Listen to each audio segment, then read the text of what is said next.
He blazed through my childhood like a sombrero-clad comet, terrorizing gringo villains in the name of us downtrodden Mexicans. His war cry went straight from our televisions and movie screens into our hearts and minds.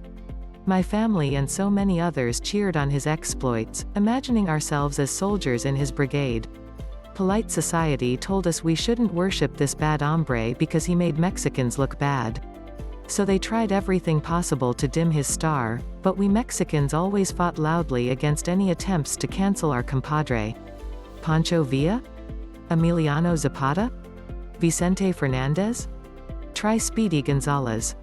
The Warner Brothers cartoon mouse debuted in 1953 and immediately became a hit on both sides of the US-Mexico border. His plots were always simple. Speedy antagonized Sylvester the cat and other assorted felines, usually in a dispute involving cheese, but effective. The Raza rodent quickly picked up awards, 4 Oscar nominations and 1 win in just 6 years, but also critics who saw Speedy for what he is, problematic. A stereotype. No doubt about it. His name comes from a popular 1950s-era anti-Mexican sex joke. The non-Latino voice actor Mel Blanc voiced the fastest mouse in all of Mexico, with a stereotypical accent and nonsense Spanglish.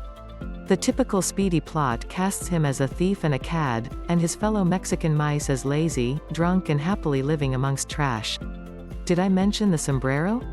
It's as big as his body. Sombreros are big, but not that big. Speedy turned into a pariah in the decades after his heyday, placed by Hollywood executives and pundits in the same racist purgatory of old Hollywood as Steppenfetchit, We Don't Need No Steenkin' Badges, and Charlie Chan. ABC banned him from its airwaves during the 1980s, because the title character presents a stereotypical image that is not offset by any other Latino television characters, according to a 1981 Los Angeles Times story. The Cartoon Network did the same in the late 1990s. Recently, New York Times columnist Charles Blow said Speedy cartoons helped popularize the corrosive stereotype of the drunk and lethargic Mexicans.